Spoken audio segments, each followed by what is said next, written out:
దేవుని స్తోత్రం. హల్లెలూయా, హల్లెలూయా. దేవుని నామానికి మహిమ కలుగును గాక. ఆమేన్. మంచిది. నన్ను ప్రేమించి దేవుడు నాకు ఈ అవకాశాన్ని ఇచ్చినందుకు దేవుని నామానికి సమస్తమైన మహిమ, ఘనత, ప్రభావములు చెందునుగాక. ఆమేన్.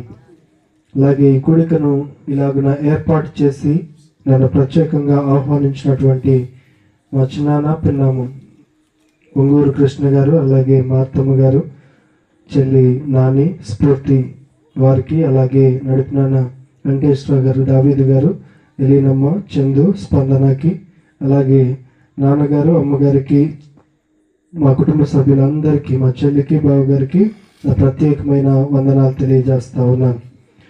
అలాగే వేదికను అలంకరించినటువంటి అధ్యక్షులు, స్థానిక దైవ సేవకులు, కోడూరు, వీర్లపాడు పరిసర ప్రాంతాలలో దేవుని సువార్తను విరివిగా ప్రకటిస్తూ దేవునిచ్చే బహుబలముగా వాడబడుచున్నటువంటి పాస్టర్ ఐజాక్ గారికి కూడా నా ప్రత్యేకమైన వందనాలు.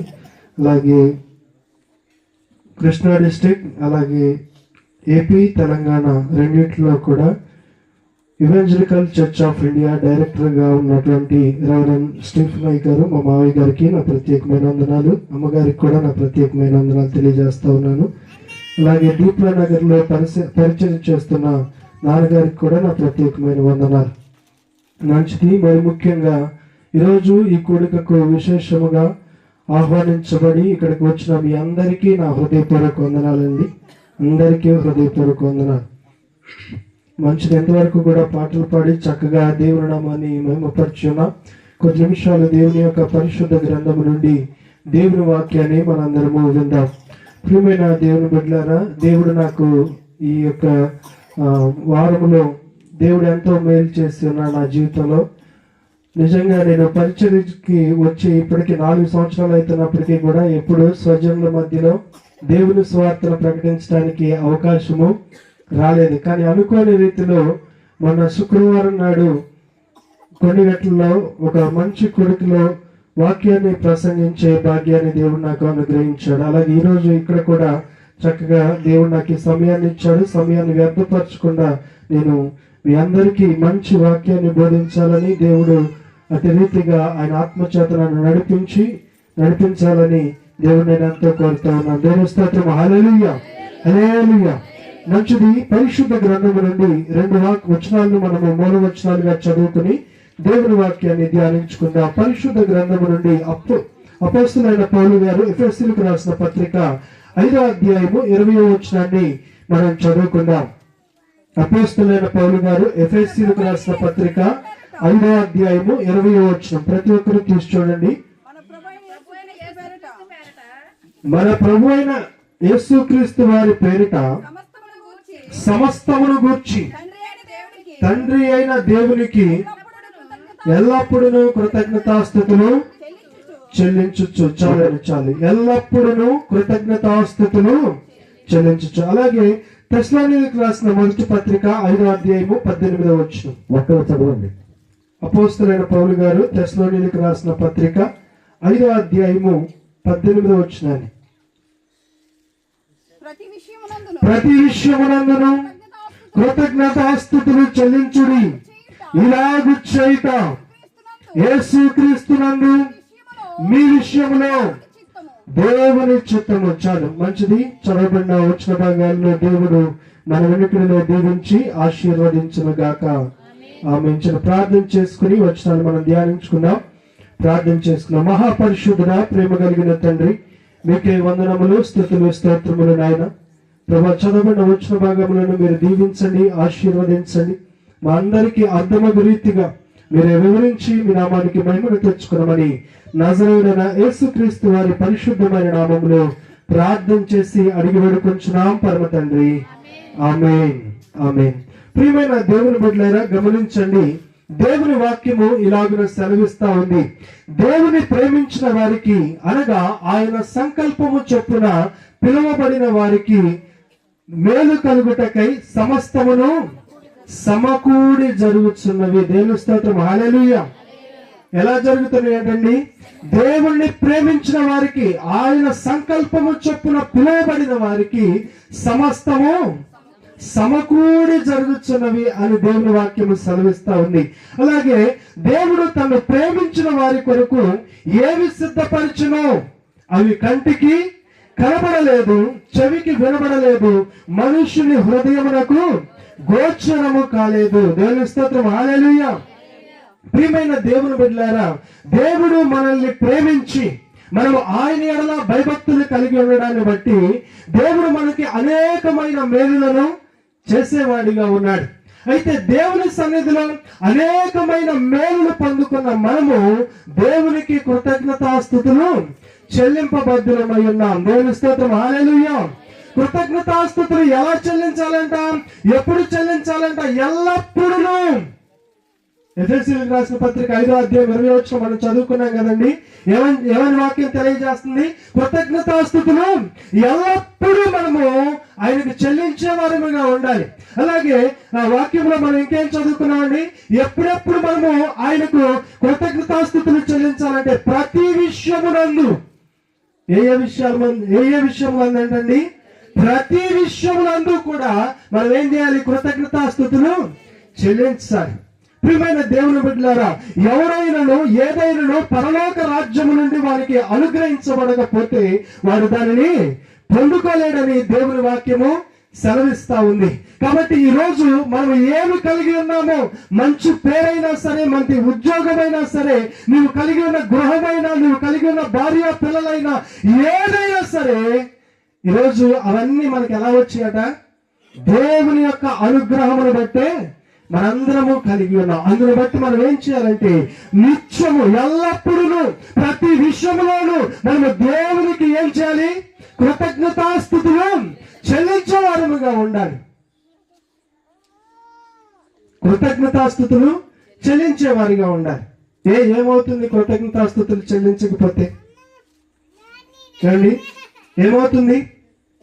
కృతజ్ఞతాస్తుతులు చెల్లించకపోతే ఏమవుతుందంటే దేవుని వాక్యము సెలవిస్తా ఉంది, మన ఉనికే ప్రశ్నార్థకమైపోతా అన్నట్టు. ఏమైపోద్దండి? మన ఉనికే ప్రశ్నార్థకమైపోద్ది.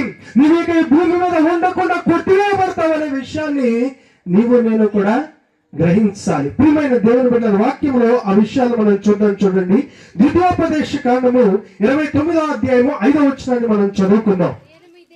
నేను మీ దేవుడైన యెహోవానని మీరు తెలుసుకొనున్నట్లు 40 సంవత్సరములు నేను మిమ్మల్ని అరణ్యములో నడిపించుతుని, నీ బట్టలు మీ ఒంటి మీద పాతగిల్లిపోలేదు, మీ చెప్పులు మీ కాళ్ళను పాతగిల్లిపోలేదు. దేవుని స్తోత్రం, హల్లెలూయా, హల్లెలూయా. ప్రియమైన దేవుని బిడ్డలారా, దేవుడు ఇశ్రాయేలీయులందరూ కూడా ఐగుప్తుల కఠినమైన బానిసత్వంలో అనుభవిస్తూ వారు ఆ బానిసత్వాన్ని తాళలేక వాళ్ళు మూలుగుచు దేవునికి మొరలు పెడతా ఉన్నప్పుడట దేవుడు వారిని విడిపించుటకు ఆయనే దిగి వచ్చి ఉన్నాడు. దేవుని స్తోత్రం, హల్లెలూయా. ఆయన దిగి వచ్చి వారి యొక్క బాధను చూసి వారి కొరకు ఒక నాయకుడిని ఏర్పాటు చేశాడు. అతని పేరు మోషే. ప్రియమైన దేవుని బిడ్డలారా, ఆ మోషే ద్వారా దేవుడు ఐగుప్తులోనున్న ఆ ఇశ్రాయేలీయులందరినీ తోడుకుని ఆయన పాలు తేనెలు ప్రవహించే దేశానికి నడిపిస్తా ఉన్నాడట. నడిపించే క్రమంలో వారు పాలు తేనెలు ప్రవహించే దేశానికి నిజానికి ఎన్ని రోజుల్లో వాళ్ళు వెళ్ళాలి అని అంటే 40 రోజుల్లో వారు వెళ్ళగలిగేవారు. 40 రోజుల ప్రయాణం మాత్రమే ఐగుప్తునకు పాలు తేనెలు ప్రవహించు ఆ యొక్క కనాను దేశమునకు దూరము ఎంత అనంటే 40 దినముల ప్రయాణం. అయితే ప్రియమైన దేవుని బిడ్డలారా, వారు ఎన్ని సంవత్సరములు ఆ యొక్క ప్రయాణం చేశారంటే 40 సంవత్సరములు చేశారట. ఎన్ని సంవత్సరాలు చేశారండి? 40 సంవత్సరాలు చేశారు. 40 సంవత్సరాలు చేశారు. అయితే ప్రియమైన దేవుని బిడ్డలారా, దేవాది దేవుడు అంటా ఉన్నాడు, నేను మీ దేవుడైన యెహోవానని మీరు తెలుసుకున్నట్లు 40 సంవత్సరములు నేను మిమ్మల్ని అరణ్యంలో నడిపించుతాను. దేవుడు ఆయనను తన ప్రజలు ఎరగాలని ఆయన ఏం చేశాడంటే 40 రోజుల ప్రయాణాన్ని 40 సంవత్సరములు ఆయన చేయించున్నాడట. ఈ 40 సంవత్సరములలో కూడా వారి యొక్క బట్టలు పాతగిల్లలేదు, వారి చెప్పులు పాతగిల్లిపోలేదట. 40 సంవత్సరాలు వారి బట్టలు పాతగిల్లలేదు, వారి యొక్క చెప్పులు పాతగిల్లలేదు. ప్రియమైన దేవుని బిడ్డలారా, ఈరోజు అత్యధిక మన్నికనిచ్చే చెప్పులు ఏమైనా ఉన్నాయనంటే అవి బాటా చెప్పులు. బాటా కంపెనీ తయారు చేసిన చెప్పులు అవి అత్యధిక మన్నికనిస్తాయి. ఎక్కువగా వారు లెదర్ తో తయారు చేస్తూ ఉంటారు అనమాట. అయితే ఆ చెప్పులు కనీసం 2-3 సంవత్సరముల వరకు మనము వేసుకోగలం. ఈరోజు ఇంకా స్పాట్స్ అని, స్పోర్ట్స్ అని, వికేసి ప్రైడ్ అని, పారాగన్ చెప్పులు ఎన్నో వచ్చినాయి, కానీ ఏవి కూడా 1-2 సంవత్సరాల కంటే ఎక్కువగా మనము వాడలేకపోతా ఉన్నాం. అవి ఫేడ్ అయిపోతున్నాయి, పాడైపోతున్నాయి, ఎందుకు పనికి రాకుండా పోతా ఉన్నాయి. కానీ వారు అరణ్యంలో 40 సంవత్సరంలో ప్రయాణం చేసినప్పుడట వారి యొక్క చెప్పులు పాతగిల్లిపోలేదు. ప్రియమైన దేవుని బిడ్డలారా, ఎందుకు అవి పాతగిల్లిపోలేదు అని అంటే వారు దేవుని యొక్క నడిపింపులో ఉన్నారనే విషయాన్ని వారు గ్రహించినట్లుగా దేవుడు ఆ కార్యాన్ని చేసి ఉన్నాడట. ప్రియమైన దేవుని బిడ్డలారా, వారు 40 సంవత్సరంలో అరణ్య ప్రయాణం చేస్తున్నప్పుడు వారి యొక్క బట్టలు పాతగిల్లలేదట. ఎంత మంచి బ్రాండెడ్ డ్రెస్సులు 2000-3000 పెట్టి కొన్నా సరే కనీసం 1 సంవత్సరంన్నర కూడా మనము వాడలేని పరిస్థితి. కానీ దేవాది దేవుడు ఆయన వారికి తోడుండి వారిని నడిపించిన విధానమును బట్టి వారి చెప్పులు పాతగిల్లలేదు, వారి బట్టలు పాతగిల్లిపోలేదట. ప్రియమైన దేవుని బిడ్డలారా, గమనించండి, వారికి ఆకలి వేసినప్పుడు వారు రొట్టెలు చేసుకొని తినలేదు, ద్రాక్షారసమునైనను మద్యమునైనను వారు తాగలేదు, కానీ దేవదూతలు భుజించు మన్నాను దేవుడు వారి కొరకు కురిపించున్నారు. దేవుని స్తోత్రం. హల్లెలూయా, హల్లెలూయా. ప్రియమైన దేవుని బిడ్డలారా, మనుష్యుడు రొట్టె వలన మాత్రము కాదు గాని దేవుని నోట నుండి వచ్చే ప్రతి మాట వలన జీవించును అని దేవుని వాక్యం సెలవిస్తాం. మీరు బ్రతుకుతున్నారంటే ఏదో మంచి మంచి డైట్ ఫాలో అవుతున్నారు కాబట్టి చక్కగా ఆరోగ్యంగా ఉన్నారు, సజీవులుగా ఉన్నారని మీరు అనుకుంటే అది మీ పొరపాటే. కేవలము దేవుని యొక్క కృప, దేవుని సంకల్పము, దేవుని యొక్క ప్రణాళిక నీ మీద ఇంకా ఉంది కనుకనే నీవు ఇంకా సజీవుడిగా ఈ లోకంలో ఉన్నావు. ప్రియమైన దేవుని బిడ్డలారా, దేవుడు వారికి పగలు మేఘస్తంభముగాను రాత్రి అగ్నిస్తంభముగాను ఉండి వారిని అరణ్య ప్రయాణం అంతటిలో క్షేమంగా నడిపించాడట. 1-2 ఎన్నో అద్భుత ఆశ్చర్య కార్యాలు వారి జీవితాల్లో జరిగించారు. ప్రియమైన దేవుని బిడ్డలారా, ఎర్ర సముద్రము ఎదురుగా వచ్చినప్పుడు దేవుడు ఎర్ర సముద్రాన్ని పాయలుగా చేసేసాడు. ఎరుకో గోడలు అడ్డుగా వచ్చినప్పుడు ఎరుకో గోడలు పాయలు చేసేసాడు. యొర్దాను నది ఎదురుగా వచ్చినప్పుడు యొర్దాను నదులు కూడా పాయలు చేసేసినాడు.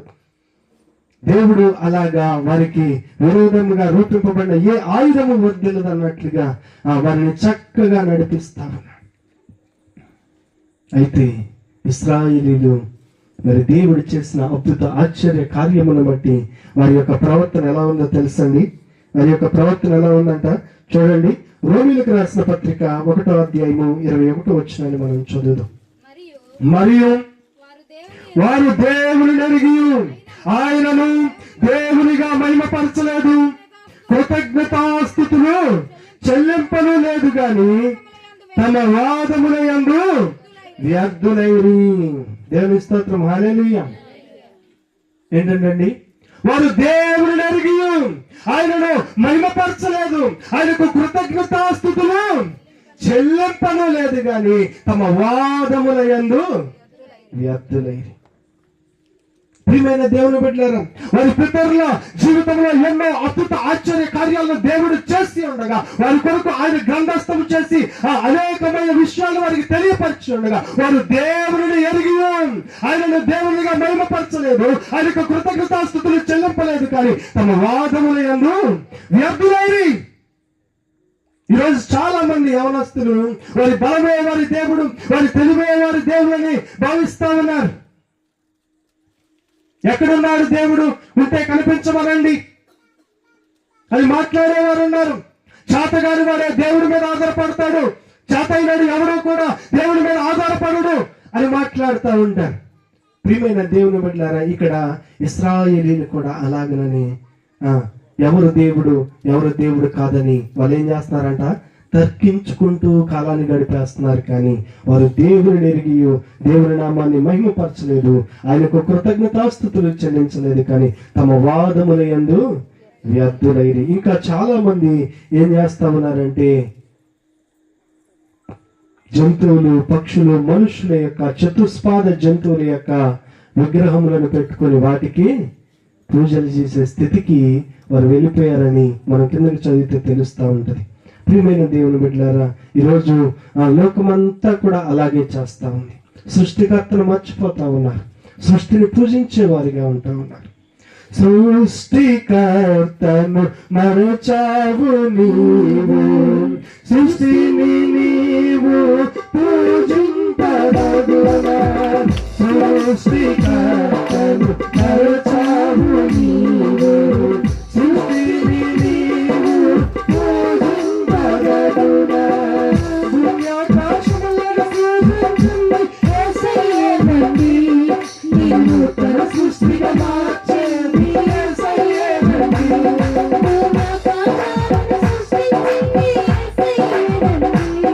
నిన్ను తన సృష్టిగా మార్చింది యేసయ్యేనండి.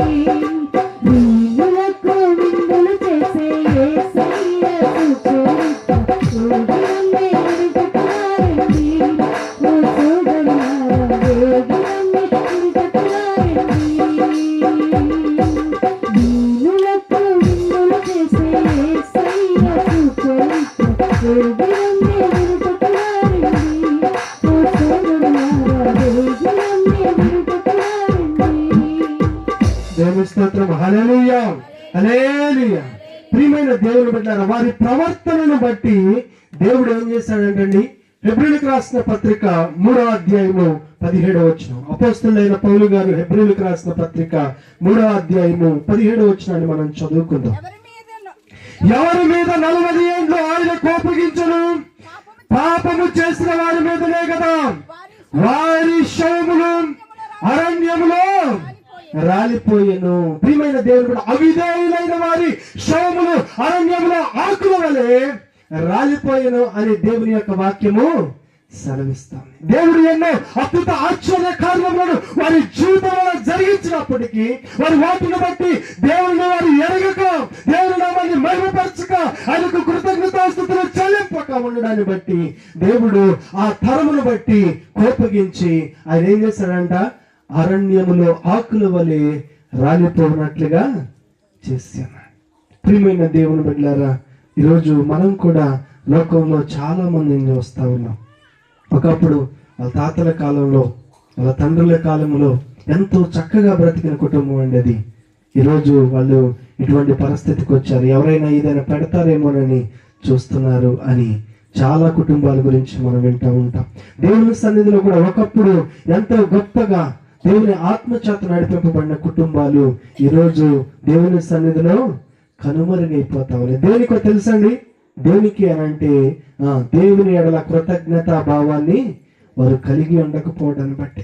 నీ జీవితంలో ఒక రోగం వచ్చినప్పుడు, నీ జీవితంలో వివాహం లేనప్పుడు, నీ జీవితంలో ఉద్యోగం లేనప్పుడు, నీ జీవితంలో ఏదో ఒక కొనుగోలు బట్టి దేవుని సన్నిధిలో మోకరించి ఏడ్చి దేవుని బ్రతిమాలుకొని ఒకసారి నువ్వు ఆ విషయాన్ని పొందుకున్న తర్వాత దేవుణ్ణి ఎరగనట్టుగా ఆదివారం నాడు కూడా ప్రార్థనకు రావట్లేదండి బ్రదర్ అని అంటే, ఈరోజు నేను ఊరు వెళ్ళాలండి, ఈ ఒక్కరోజే నాకు సెలవిస్తారండి. దైవజనులు చర్చల్లో ఎక్కువగా చెప్తారు కదా ఉదాహరణలు. ఒక ఆమంట ఏ పని లేదని చెప్పి, అయ్యా ఒక గేదెను కొనుక్కోవాలని అనుకుంటున్నా, నా కోసం ప్రార్థన చేయండి అయ్యా అందంట. అయితే దైవజనుడు పాపం ఎంతో విశ్వాసం కలిగిన వ్యక్తి, చక్కగా మందిరానికి రెగ్యులర్గా వచ్చింది. మరి ఏం జీవితంలో దేవా ఒక మేలు చేయ్యా అని చెప్పి ఆ దైవజనులు చక్కగా ప్రార్థన చేశారట. ప్రార్థన చేయడాన్ని బట్టి దేవుడు కూడా చక్కగా ఆమెకు ఒక గేదెను ఇస్తేనట, ఆమె ఏం చేస్తుంది, ఇక గేదెను చూసుకోవడమే సరిపోతా ఉంది. ప్రార్థన లేదు, మందిరం లేదు, దైవ సేవకులు లేరు, ఏమీ లేదు.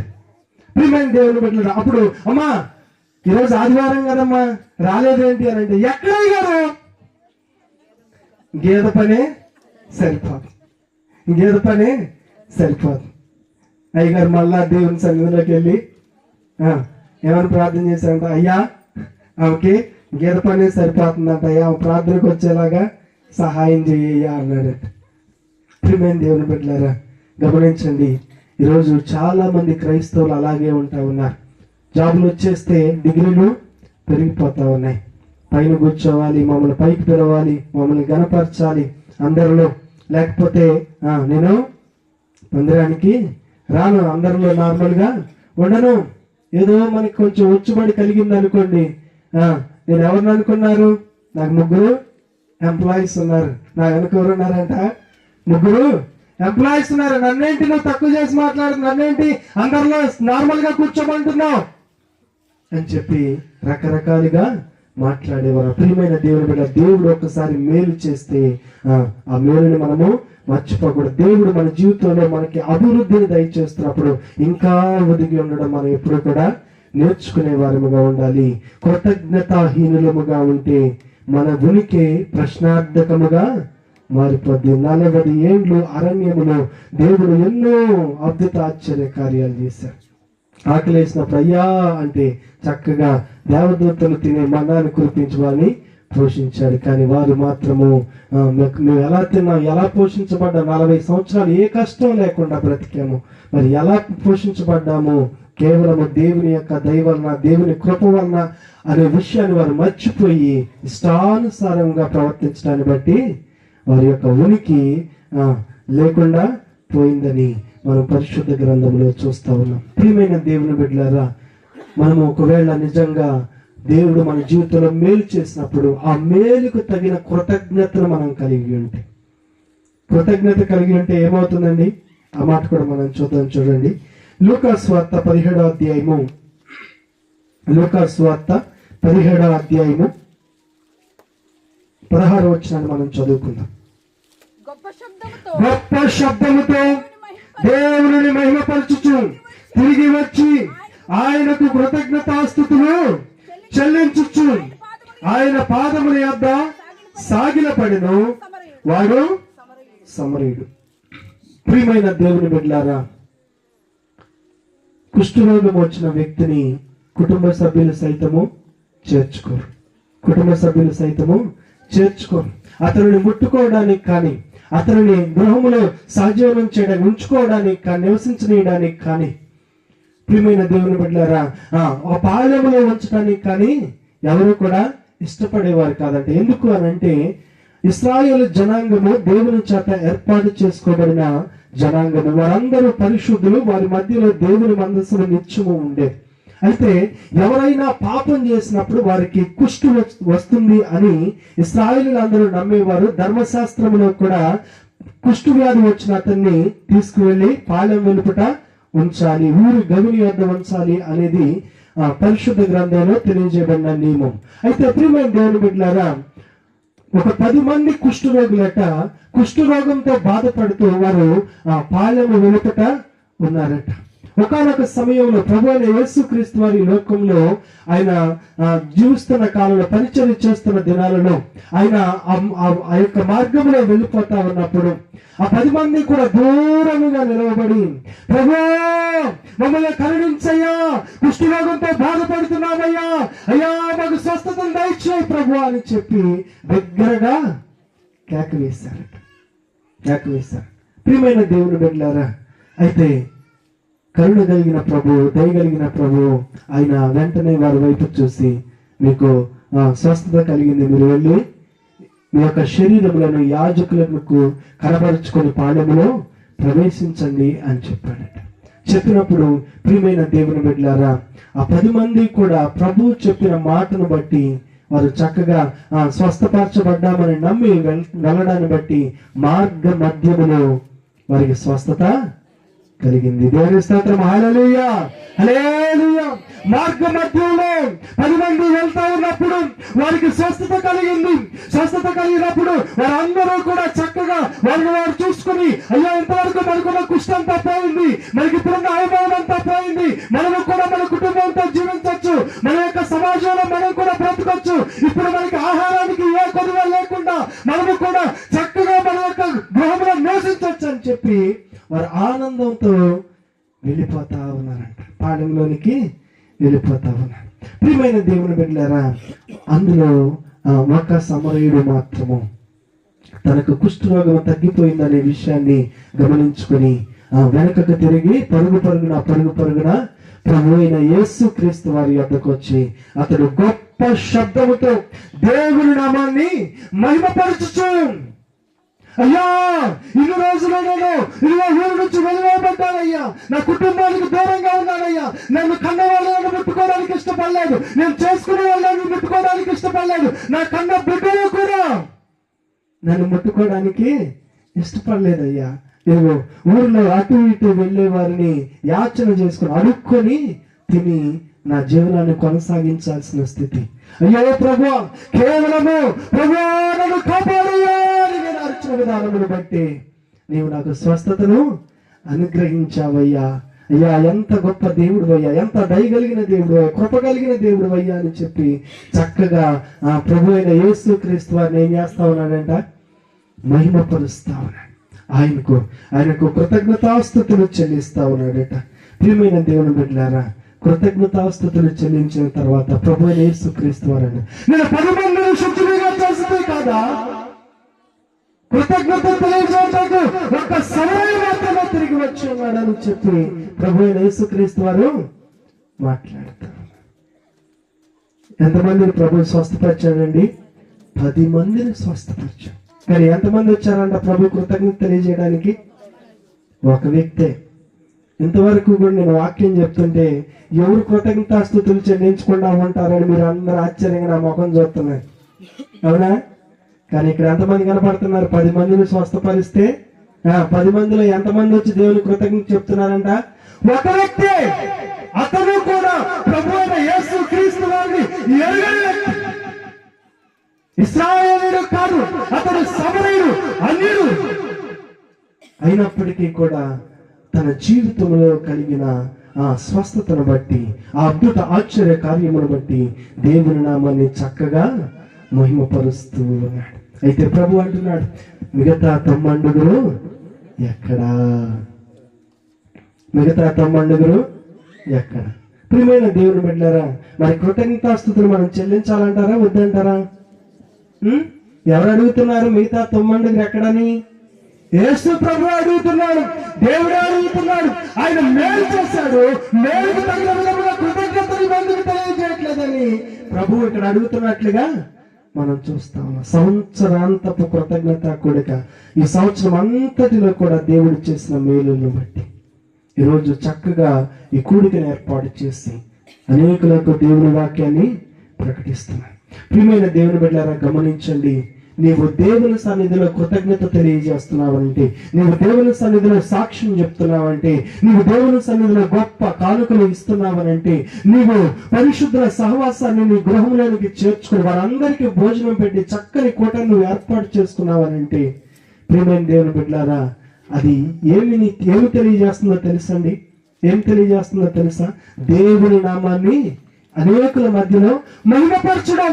దేవుని నామము ఎరగని అనేకులకు నువ్వు దేవుని నామాన్ని పరిచయం చేస్తున్నావు. సంఘములో బలహీన ఆత్మ కలిగిన వారు ఎవరైతే నా జీవితంలో ఏ కార్యము జరగట్లేదు, నేను మందిరంలోకి వచ్చి అనేక దినములు అవుతున్నప్పటికీ కూడా ఎక్కడేసిన గొంగలి అక్కడే అన్నట్లుగా నాకు అభివృద్ధి లేదు, ఏమీ లేదు అని చెప్పి బాధపడేవారు, విశ్వాసంలో బలహీనపడేవారిని నీ సాక్ష్యము ద్వారా నువ్వేం చేస్తున్నావు? బలపరుస్తావు. ప్రియమైన దేవుని బిడ్డ, దేవుని సన్నిధిలో ఒక గొప్ప కానుక నువ్వు ఇస్తున్నావనంటే అది ఏమి సూచిస్తా ఉంది? ఈ లోకంలో ఎవ్వరూ చేయలేని గొప్ప కార్యాన్ని దేవుడు నీ జీవితంలో చేశాడని నువ్వు చెప్తున్నావు. ప్రియమైన దేవుని బిడ్డలారా, అటువంటి అద్భుత ఆశ్చర్య కార్యము, అటువంటి మేలులు ఎవరి జీవితంలోనైతే లేవో వారందరూ కూడా ఇదిగో ఈ వ్యక్తి జీవితంలో దేవుడు మేలు చేశాడు, ఆ వ్యక్తి జీవితంలో దేవుడు మేలు చేశాడు, ఇదిగో చక్కగా సాక్ష్యం చెప్పి దేవుడు నామాన్ని మహిమపరచున్నారు. ప్రభువా, ఇదిగో నా జీవితంలో కూడా నాయన ఈ మేలు చేయి ప్రభువా, నేను కూడా నీకు మంచి సాక్షిని ఉంటానయ్యా, అయ్యా కృతజ్ఞత కూడికి పెట్టుకుంటానయ్యా అని చెప్పి ఒక మంచి మొక్కుబడి చేసుకోవడానికి, ఒక విశ్వాసి ఆ విశ్వాసంలో బలపడడానికి నీవు కారణమవుతున్నావు. ప్రియమైన దేవుని బిడ్డలారా, గమనించండి. దేవుడు ఎందుకు నీ జీవితంలోనే ఆశ్చర్యకార్యాన్ని చేయాలి? నువ్వేమన్నా గొప్పదానివా, ధనవంతురాలివా, దేవునికి గొప్ప కానుకలు ఇస్తావనా? నీ కానుకల చేత దేవుని నామం మహిమపరచబడాల్సిన అవసరము లేదు. దేవుడు తలుచుకుంటే అదాని అంబానీ లాంటి వాళ్ళని మార్చుకుని దేశమందంతటా కూడా స్వార్థ ప్రకటించబడేటట్లుగా చేయగలడు. కానీ కోడూరు గ్రామంలో ఇదిగో దేవుడు నీ జీవితంలో మేలు చేయడాన్ని బట్టి ఇంకా కోడూరు గ్రామంలో దేవుని నామానికి లోబడని వారు, దేవుని నామాన్ని విశ్వసించని వారు, దేవుని ఎడల విశ్వాసంతో బాప్తిస్మ అనుభవానికి రాని వారు, మారు మనసు లేని వారు అనేకులు కూడా ఈ విషయాన్ని తెలుసుకొని దేవుని వద్దకు రావాలనే ఉద్దేశంతోనే దేవుడు నీ జీవితంలో గొప్ప సాక్ష్యం, గొప్ప కార్యాన్ని చేసి ఉన్నాడు. మొన్న శుక్రవారం నాడు కొండగట్టులో మంచి సాక్ష్యాన్ని మేము విన్నాం. పెద్దమ్మ పెద్దనాన్న వారిద్దరూ కూడా వారికి ఒక కుమార్తె ఉంది. ఆమె 20 సంవత్సరాల తర్వాత చనిపోయిన తర్వాత పిల్లల కోసం వాళ్ళు చేయని ప్రయత్నం లేదంట. చాలా సార్లు వాళ్ళ సాక్ష్యం నేను విన్నాను. డాక్టర్స్ దగ్గరికి వెళ్తే కూడా మీకు పిల్లలు పుట్టడానికి అవకాశం లేదని చెప్పారట. చెప్పినప్పుడు భగవాన్ దాసయ్య గారు ఆ ప్రాంతానికి వచ్చినప్పుడు వాళ్ళు ప్రార్థనకు వెళ్ళి చక్కగా ప్రతి దినము పడుకునేటప్పుడు మోకరించి, ప్రభువా నీ చిత్తమైతే మాకు కుమారుని వెయ్యా, ఇదిగో నీ నామ మహిమార్థమై మేము పెంచుతామని చెప్పి వారిద్దరూ డైలీ ప్రార్థన చేసుకునేవారు. నేను అక్కడే ఉన్నాను. ఆ దినాల్లో వారిని చూస్తా ఉన్నాను. అందరూ కూడా ఎందుకు వీళ్ళిద్దరు ఇట్లా ఏడుస్తా ఉన్నారు రాత్రి అంతా? మా నాయనమ్మ పక్కనే ఉండేది, ఆమె తిడతా ఉండేది, ఎందుకే మీరు ఏడుస్తా ఉన్నారు, ఎందుకు మీరు అట్లా ప్రార్థన చేస్తున్నారు, అంత గట్టిగా ఎందుకు అరుస్తున్నారని చెప్పి పక్కనున్న మా నాయనమ్మ అనేది. వాళ్ళ ఇంట్లో ఆ పెద్దనాన్నలు అమ్మా నాన్నలు కూడా పచ్చి విగ్రహారాధికులు. వాళ్ళు ఒక పరుషులు ఉండేవాళ్ళు, వీళ్ళు ఒక పరుషులు ఉండే వాళ్ళు కూడా ఎందుకు మీరు ఆ దేవుణ్ణి ఆరాధన చేస్తున్నారు, ఎందుకు మనకున్న దేవుళ్ళలో ఏదో ఒక దేవుడు మిమ్మల్ని కరుణించడా అని చెప్పి వాళ్ళు మాట్లాడేవాళ్ళు. అవన్నీ నేను కూడా విన్నాను. ప్రియమైన దేవుని బిడ్డ, దేవుడు చాలా ఆశ్చర్యకరమైన రీతిలో వారికి ఒక మగబిడ్డను అనుగ్రహించాడు. చప్పట్లు కొట్టి దేవుని నామాన్ని మహిమపరుస్తారు. దేవుని స్తోత్రం, హల్లెలూయా హల్లెలూయా. వాడి పేరు యేసుబాబు. నిజంగా ఈరోజు ఆ యేసుబాబు మనందరికీ ఒక లైవ్ టెస్ట్ మనందరికీ ఒక సజీవ సాక్ష్యంగా ఉన్నాడు. చాలా మంది ఈరోజు పిల్లలు లేని వాళ్ళు ఉన్నారు.